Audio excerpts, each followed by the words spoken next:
Selamat pagi Bapak Ibu Saudara yang kasih Tuhan, dimanapun berada, tentunya sebagian besar berada di rumah. Pada hari ini Minggu tanggal 25 Juli, kita bersama-sama akan beribadah kepada Tuhan. Mari kita siapkan hati dan pikiran kita mau memuji, memuliakan nama Tuhan dan mendengarkan firman-Nya. Mari kita sama-sama bangkit berdiri, kita naikkan pujian pembuka. Terpuji nama Tuhan.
Bapak Ibu, saudara-saudari yang dikasihi Tuhan Yesus, dimanapun Bapak Ibu berada, marilah kita memasuki ibadah yang kudus ini di Minggu 25 Juli 2021 dengan sebuah pengakuan bahwa pertolongan kita dalam ibadah ini terjadi dalam nama Tuhan yang telah menciptakan langit dan bumi.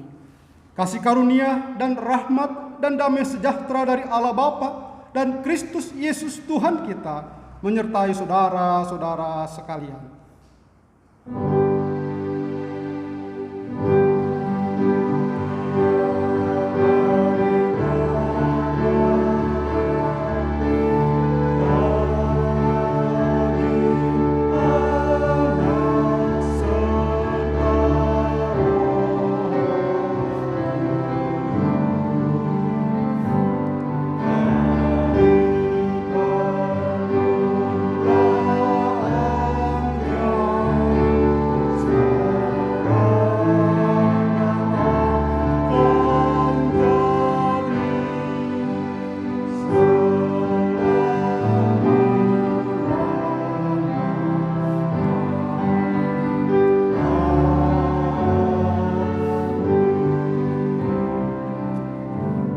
Silakan duduk.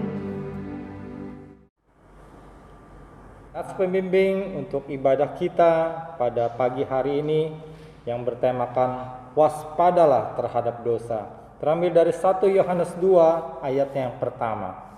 Demikian bunyinya: Anak-anakku, hal-hal ini kutuliskan kepada kamu, supaya kamu jangan berbuat dosa.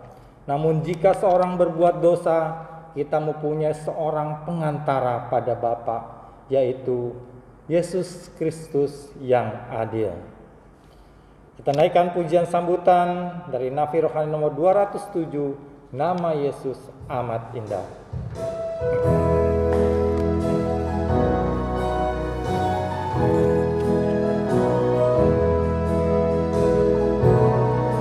Nama Yesus sangat indah bagi kami anaknya. Nama Yesus beri damai bagi jiwa yang tenang. Nama Yesus memberi rahmat bagi jiwa yang tenang. Sekaliannya telah dipanggil dan dipimpin padanya. Nama Yesus di sentosa, sukacita tak henti. Nama Yesus tangi jiwa, meski gelap sekalipun. Nama Yesus memberi rahmat bagi jiwa yang penat. Sekalian nyata dipanggil dan dipimpin padanya. Dengarkanlah hukum Tuhan untuk kita sekalian dari Galatia 5 ayat yang ke-22 sampai 23. Tetapi buah roh itu ialah kasih, sukacita, damai sejahtera, kesabaran, kemurahan, kebaikan, kesetiaan, kelemah lembutan, penguasaan diri. Tidak ada hukum yang menentang hal-hal itu. Mari Bapak Ibu sekalian, saya mengajak kita sekalian untuk sama-sama berdoa, mengakui dosa dan kesalahan kita di hadapan Tuhan, karena seringkali kita melanggar akan hukum Tuhan, akan ketetapan-ketetapan yang Tuhan tetapkan untuk kita.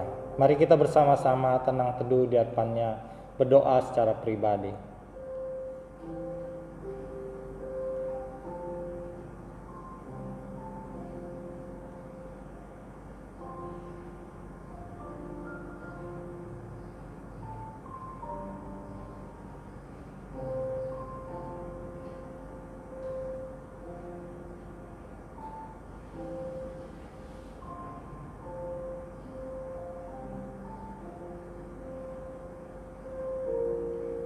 Bapa di dalam surga, seringkali kami telah mendengar akan firman-Mu, akan hukum-hukum-Mu, akan ketetapan-ketetapan-Mu. Seringkali juga dalam keseharian kami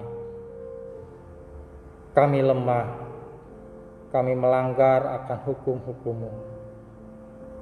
Bapa dalam surga,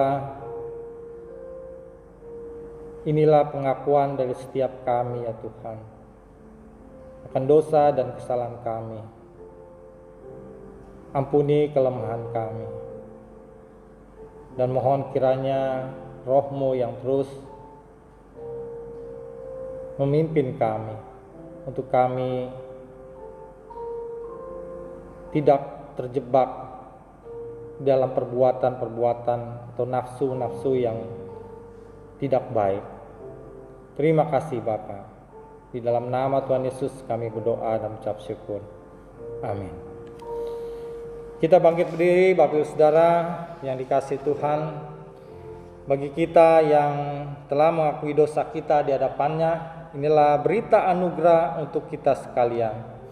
Sebab di dalam Dia dan oleh darahnya kita beroleh penebusan, yaitu pengampunan dosa menurut kekayaan kasih karunia-Nya yang dilimpahkannya kepada kita dalam segala hikmat dan pengertian. Efesus 1 ayat yang ke-7 sampai dengan ke-8. Dan bagi kita yang telah diampuni pendosa dan kesalahan kita, inilah petunjuk hidup baru untuk kita sekalian. Amsal 3 ayat yang ke-7. Janganlah engkau menganggap dirimu sendiri bijak, takutlah akan Tuhan dan jauhilah kejahatan.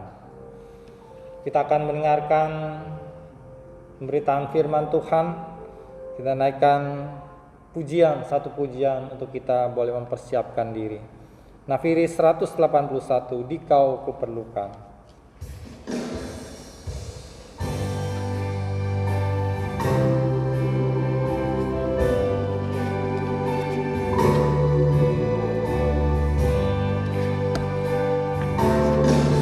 Ya Tuhan, tiap jam hamba perlu, tiada suara lain yang diteru.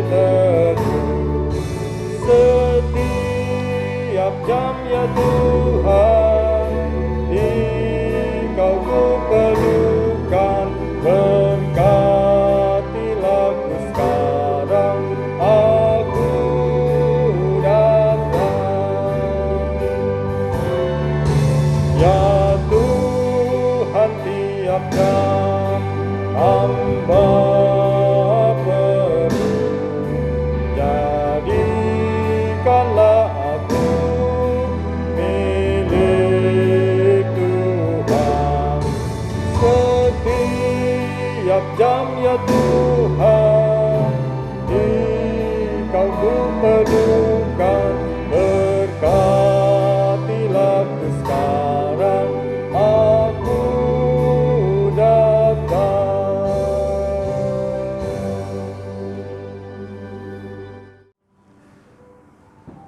Mari kita berdoa.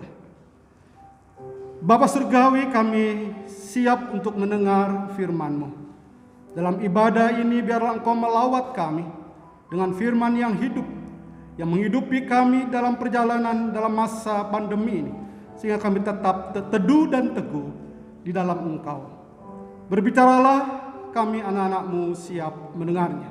Pakai hamba-Mu dan segala kelemahan dan kekurangannya, sehingga apa yang sudah dipersiapkan firman itu datang daripada-Mu saja, bukan karena kepandaiannya.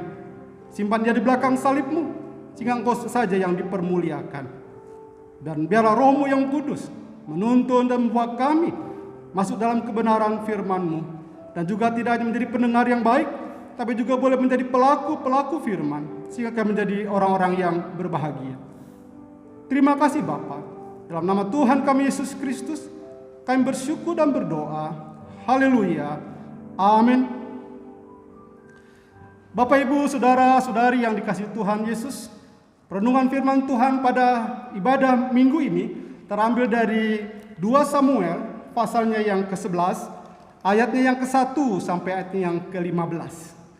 Dari 2 Samuel pasalnya yang ke-11, ayat 1 hingga ayatnya yang ke-15. Saya akan membacakan bagi kita sekalian.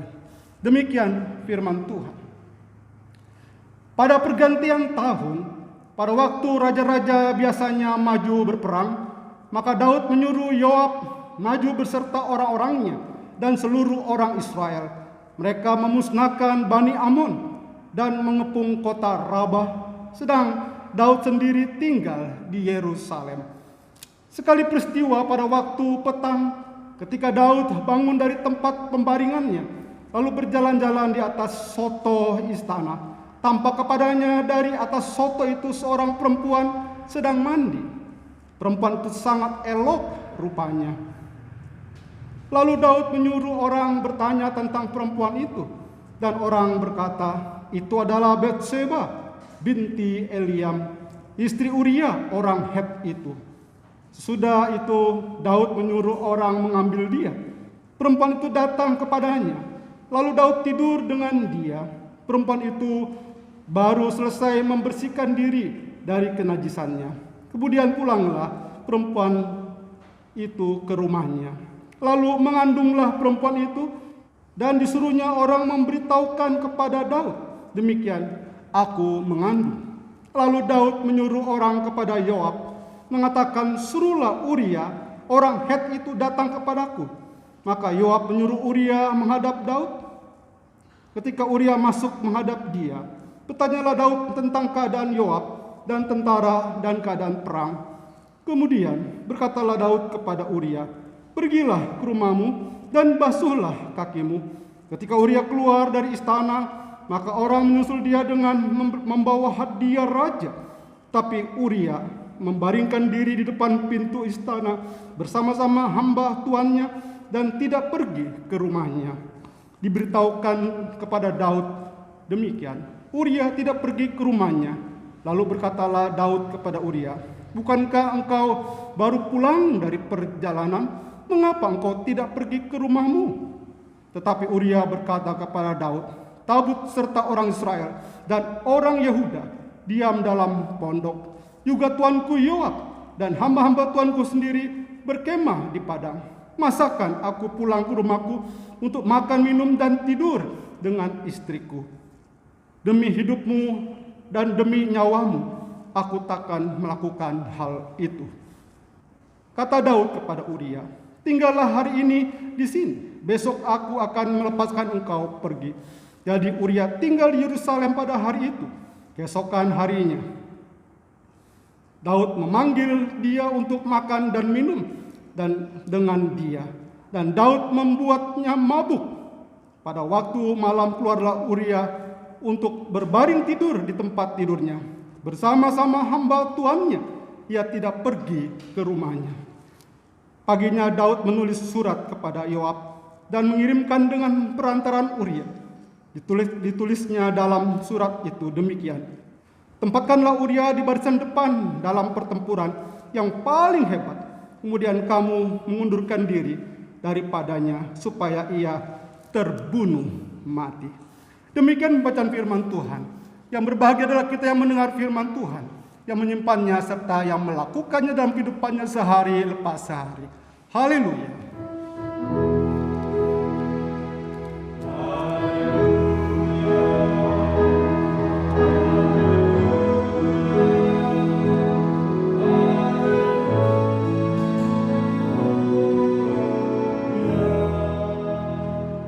Bapak, Ibu, saudara-saudari yang dikasihi Tuhan Yesus, kita akan merenungkan sebuah tema, waspadalah terhadap dosa. Waspadalah, waspadalah. Bapak Ibu, tak kalah mendengar jargon ini, kita pastinya mengingat dengan tokoh ini. Siapa dia? Bang Napi. Dan sangat populer dalam berita kriminal sergap di stasiun televisi RCTI pada tahun 2000-an yang lalu. Dengan garang Bang Napi yang berwajah mengenakan setengah topeng berwarna putih dan dengan tubuh yang dihiasi tato dari balik jeruji besi meneriakkan, waspadalah, waspadalah. Jargon ini memperingatkan kepada kita agar orang-orang tidak mengalami kehidupan yang terjadi seperti yang digambarkan padanya, sehingga ia berada dalam penjara. Bahkan dengan pesan yang menjadi fenomenal di telinga masyarakat pada waktu itu, saudara-saudara. Ingat, kejahatan terjadi bukan hanya karena ada niat pelakunya, tetapi juga karena ada kesempatan. Waspadalah, waspadalah. Jemaat yang dikasihi Tuhan Yesus, begitulah yang terjadi dengan kejatuhan Daud dalam dosa. Kejatuhan Daud ke dalam dosa karena ia tidak waspada. Sebaliknya ia lengah, sehingga seperti yang dikatakan oleh Bang Napi tadi, kejahatan yang dilakukan Daud bukan saja karena ada niat, ada kesempatan lagi, tetapi juga Daud tidak waspada. Pada ayat yang pertama dari pembacaan kita, 2 Samuel pasalnya yang ke-11 ini, dikatakan pada pergantian tahun pada waktu raja-raja biasanya maju berperang, maka Daud menyuruh Yoab maju beserta orang-orangnya dan seluruh orang Israel. Mereka memusnahkan Bani Amon dan mengepung kota Raba, sedangkan Daud sendiri tinggal di Yerusalem.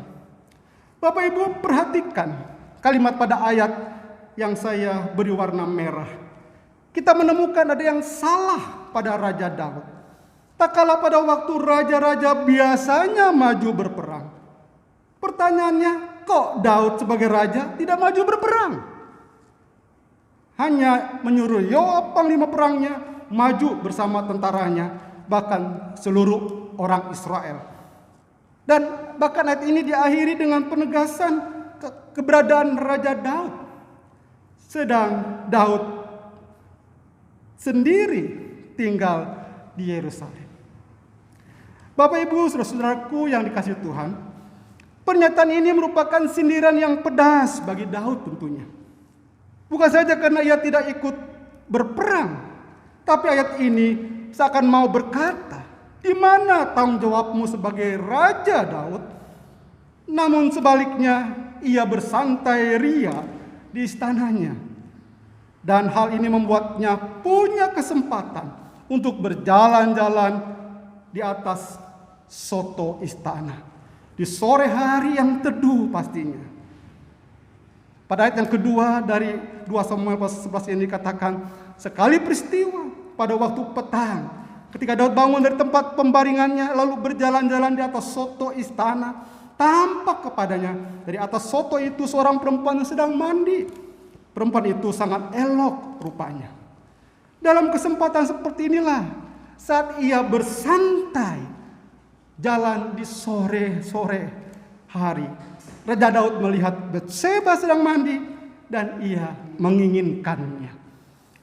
Jemaat yang dikasihi Tuhan Yesus, di sini kita melihat sebuah pola dosa, sebuah pola.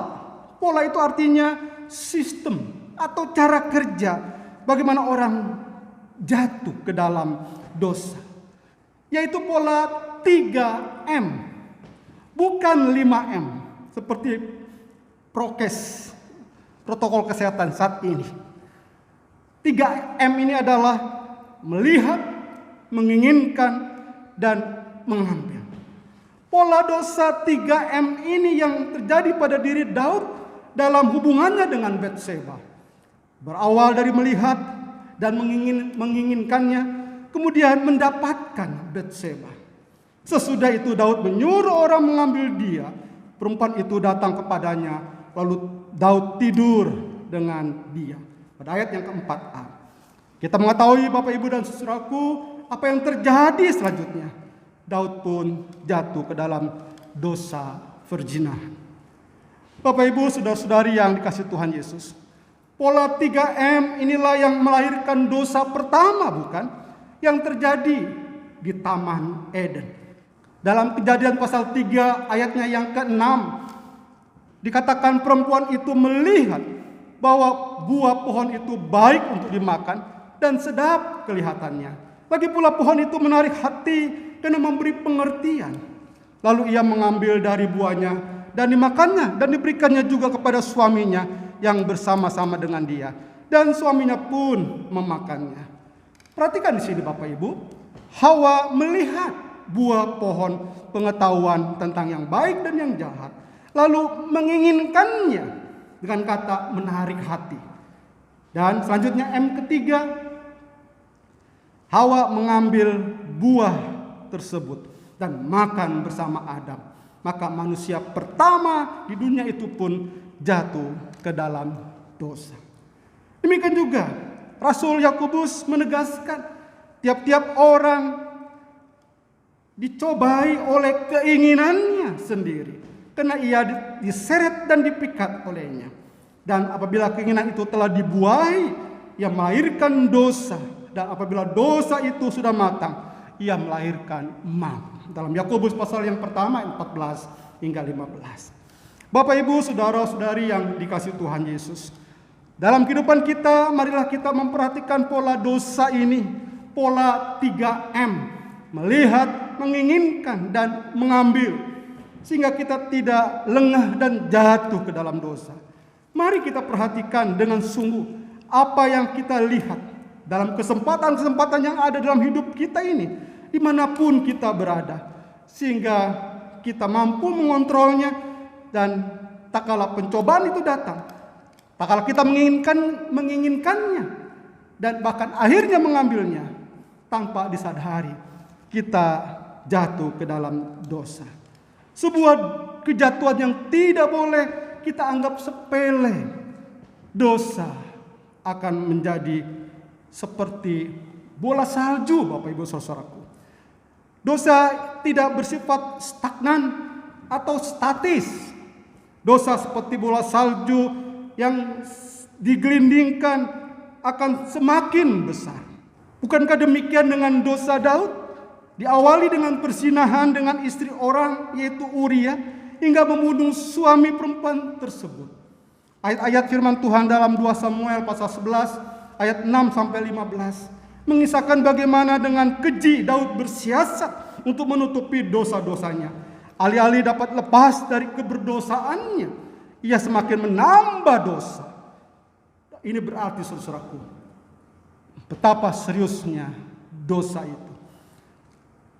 Jemaat yang dikasihi Tuhan Yesus, meskipun perbuatan Daud dilakukan dengan sembunyi dan hanya diketahui oleh sedikit orang, tetapi firman Tuhan mengingatkan akibat dosa yang dilakukan Daud adalah jahat di mata Tuhan. Ini yang kita anggap bahwa jangan bermain-main dengan dosa. Jangan menganggap sepele hal dosa. Karena dosa adalah jahat di mata Tuhan. Seperti yang dikatakan pada 2 Samuel pasal 11 ayat 27b. Tetapi yang telah dilakukan Daud itu adalah jahat di mata Tuhan. Ini menjadi suatu peringatan keras bagi kita, saudara. Sekali lagi saya berkata, jangan bermain-main dengan dosa. Dosa adalah dosa. Tidak ada dosa besar atau dosa kecil. Di mata Allah adalah jahat. Dalam terjemahan lain, dalam terjemahan bahasa Indonesia sehari-hari dikatakan, tetapi Tuhan tidak senang dengan perbuatan Daud. Dosa tidak menyenangkan Allah, sebab bahkan itu Allah menyembunyikan dirinya. Begitu yang dikatakan oleh Nabi Yesaya. Dikatakan bahwa sesungguhnya tangan Tuhan tidak kurang panjang untuk menyelamatkan, dan pendengarannya tidak kurang tajam untuk mendengar. Tetapi yang merupakan pemisah antara kamu dan Allahmu ialah segala kejahatan, dan yang membuat dia menyembunyikan diri terhadap kamu sehingga ia tidak mendengar ialah segala dosamu. Demikian dalam Yesaya pasal 59 ayat 1 dan yang kedua. Jemaat yang dikasihi Tuhan Yesus, bagi Daud, kalau kita perhatikan hidupnya, kurang apakah dia? Selain sebagai raja besar di Israel, ia juga seorang yang diurapi Tuhan dan juga memiliki hubungan yang erat, yang dekat, yang intim dengan Tuhan, sehingga hidupnya dikenal oleh Tuhan. Tapi karena kelengahannya, Daud pun jatuh ke dalam pencobaan, jatuh dalam dosa perzinahan, dan di mata Tuhan ia tidak lagi diperkenan. Bapak Ibu, bukankah ini yang paling menakutkan dalam hidup orang percaya? Adalah tak kala Allah tidak lagi senang kepada kita. Bukan saja seakan Allah menyembunyikan dirinya, bahkan kita pun harus menghadapi tuntutannya.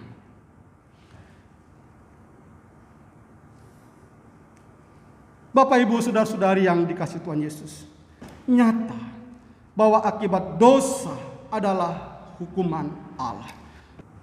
Roma pasal 6 ayat 23 dikatakan, sebab upah dosa ialah maut, tapi karunia Allah ialah hidup yang kekal dalam Kristus Yesus Tuhan kita.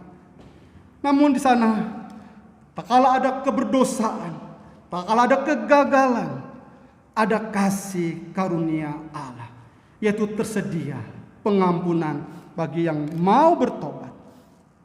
Tuhan Yesus untuk itu datang ke dunia dan mati di atas kayu salib. Tuhan Yesus datang ke dunia dan mati di atas kayu salib untuk menanggung dosa saudara dan saya, dosa manusia. Ia yang menggantikan saudara dan saya untuk menerima hukuman akibat dosa. Bapak Ibu saudara-saudari yang dikasihi Tuhan Yesus, kembali kepada Bang Napi. Dengan jargonnya waspadalah, waspadalah. Artinya bila Bang Napi sudah mengingatkan untuk waspada dari kejahatan, firman Tuhan hari ini mengingatkan kita agar waspada dari dosa. Sebab betapa rapuhnya hidup kita untuk tidak terjatuh dalam dosa. Kita harus menyadari kondisi rohani kita pun tidak pernah aman. Setiap hari adalah peperangan untuk mematikan dosa dan menaati Allah. Saat dimana kita lengah dalam menjalani hidup dengan santai, berjalan-jalan di waktu petang, dengan berhenti bergantung kepada Allah, maka di sanalah awal kejatuhan kita. Bapak, Ibu dan saudaraku, jika Daud dapat jatuh sedemikian dalam, apalagi kita akan lebih mengalaminya. Karena itu mari kita senantiasa berjaga-jaga, melalui terus mempercayai Allah dalam hidup dan terus bersekutu dengannya. Hidup fokus kepadanya, terutama di dalam suasana pandemi seperti ini. Tak kala kita mengalami kehidupan yang sulit dan susah, yang terhimbas dalam kehidupan kita orang percaya. Tuhan izinkan itu terjadi, bahkan kesakitan dan kegagalan, dan bahkan kejatuhan.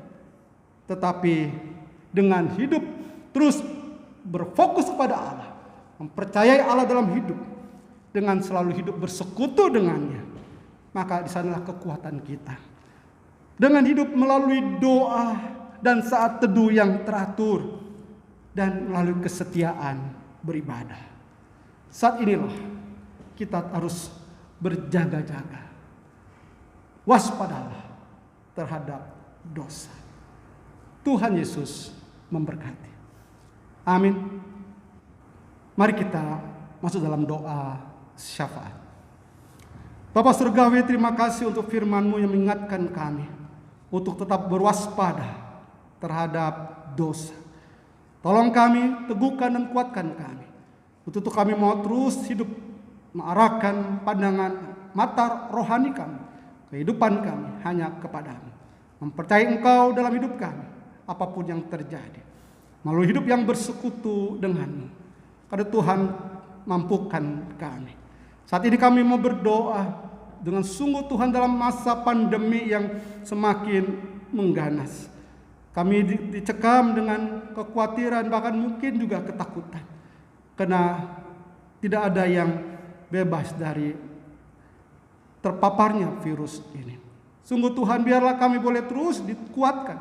Sehingga saat-saat kami melewati hidup dalam masa pandemi ini, kami boleh tetap berserah dan bersandar, bahkan mampu tetap bersyukur kepadamu. Karena Engkau penguasa alam semesta, Engkau Khalik langit dan bumi, maka Engkau beri yang terbaik kepada setiap kami, umat-Mu.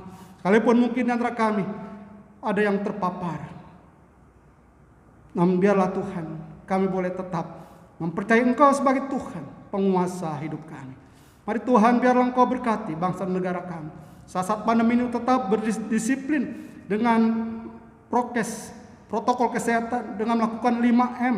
Bahkan biarlah Tuhan melalui usaha pemerintah dalam mencegah penularan virus yang semakin merajalela melalui PPKM darurat ataupun dengan hal-hal yang lain, kami boleh mentaatinya sehingga akhirnya biarlah kami melewati masa pandemi ini dan bisa kembali hidup dengan lebih baik.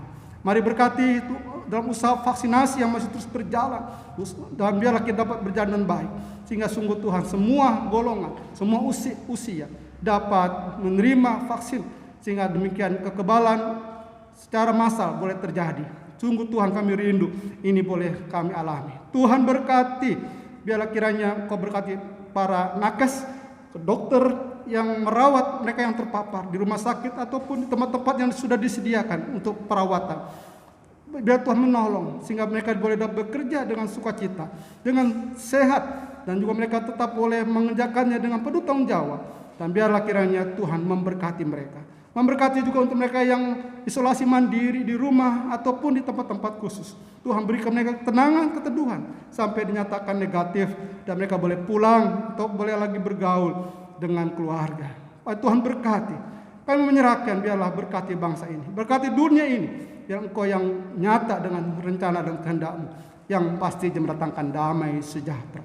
Kami berdoa Tuhan untuk gereja-Mu, Gereja Kristus Jembatan Hitam, baik untuk yang di pusat maupun yang di pos Cengklong. Engkau memberkati untuk setiap program-program kerja yang boleh terus berjalan saat kami masih melakukan kegiatan secara online. Biar Engkau memberkati Tuhan, baik secara ibadah online, susun doa Kamis malam online, maupun juga pelayanan sekolah minggu, bahkan pelayanan PAUD, pembelajaran yang boleh lakukan secara online. Biar Tuhan memberkati sehingga tetap dapat menyapa jemaat yang boleh meneguhkan mereka. Mari Engkau berkati untuk majelis jemaat, berkati untuk pengurus bagian-bagian, bahkan untuk rohaniwan. Tuhan berkati kami, terus beri kepekaan sehingga dalam masa ini kami boleh terus berjalan dalam tuntunan Engkau sehingga boleh menjadi berkat buat jemaat Tuhan. Menumbuh kembangkan gereja-Mu, baik pusat maupun pos saat masa pandemi ini. Tuhan memberkati untuk saat ini pembangunan perbaikan atap gereja pusat, dan dana yang dibutuhkan biar Tuhan yang mencukupi. Saya percaya itu juga menjadi bagian kesempatan untuk kami melakukan pelayanan, menyediakan fasilitas yang terbaik untuk bagi jemaat-Mu. Pada saat kami nanti boleh dapat lagi beribadah secara tatap muka. Kau berkati Tuhan. Kami menyerahkan biarlah kira seluruh kegiatan pelayanan kami, biar Tuhan memberkati. Bapa Surgawi, kami menyerahkan untuk mereka yang sakit. Kami tidak dapat menyebutkan satu persatu mereka. Namun Tuhan, biarlah Engkau melawat dan memberkati, memulihkan, menyembuhkan dengan darah Kristus. Tuhan memberkati. Ya Bapa Surgawi, inilah doa seru kami dalam Tuhan kami Yesus Kristus yang telah mengajar kami berdoa. Bapa kami yang di sorga, dikuduskanlah nama-Mu, datanglah kerajaan-Mu, jadilah kehendak-Mu di bumi seperti di sorga. Berikanlah kami pada hari ini makanan kami yang secukupnya, dan ampunilah kami akan kesalahan kami, seperti kami juga mengampuni orang yang bersalah kepada kami. Dan jangan membawa kami dalam pencobaan, tapi lepaskanlah kami daripada yang jahat. Dan Engkau yang punya kerajaan dan kuasa dan kemuliaan sampai selama-lamanya. Amin. Bapak Saudara yang kasih Tuhan, mari kita sama-sama bangkit berdiri. Kita akan mengakui pengakuan iman kita seturut dengan pengakuan iman rasuli.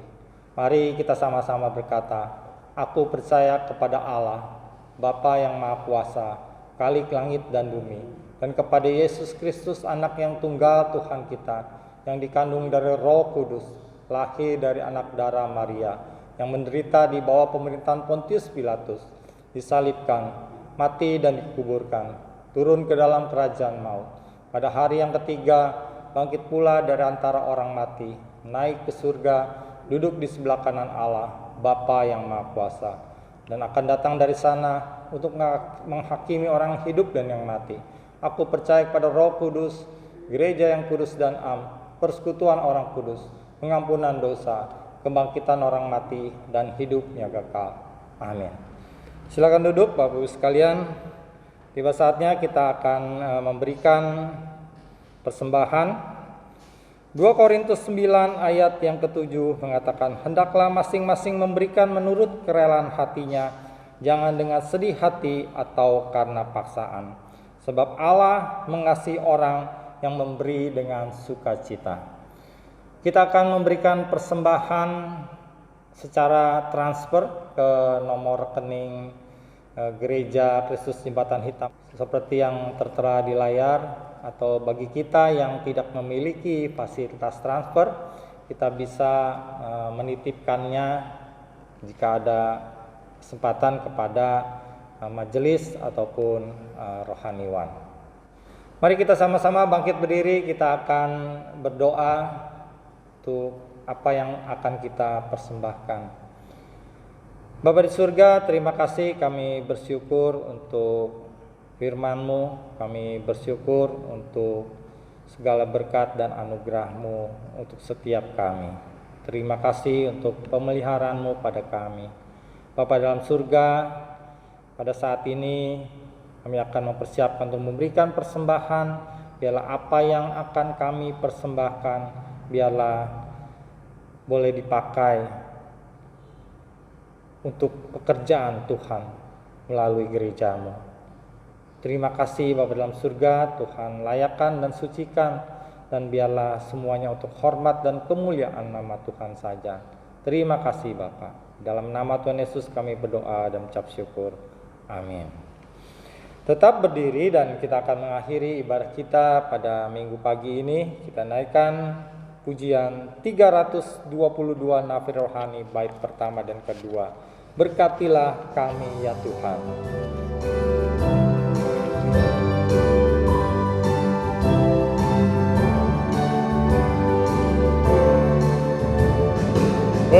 Berkatilah kami Tuhan dengan damai sejahtera, penuhilah kami Tuhan dengan kasih setia-Mu, segarkanlah jiwa kami di jalan hidup ini.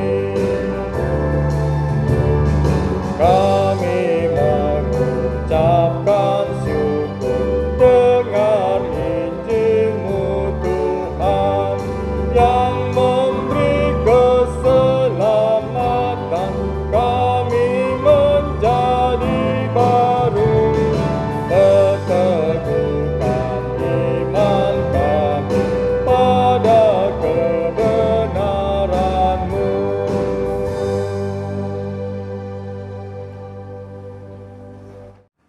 Jemaat yang dikasihi Tuhan Yesus, marilah kita mengakhiri ibadah ini dan kita kembali ke dalam kehidupan kita dengan berkat yang daripada Tuhan.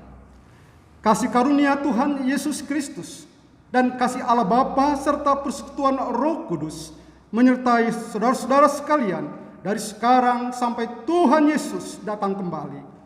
Haleluya. Amen.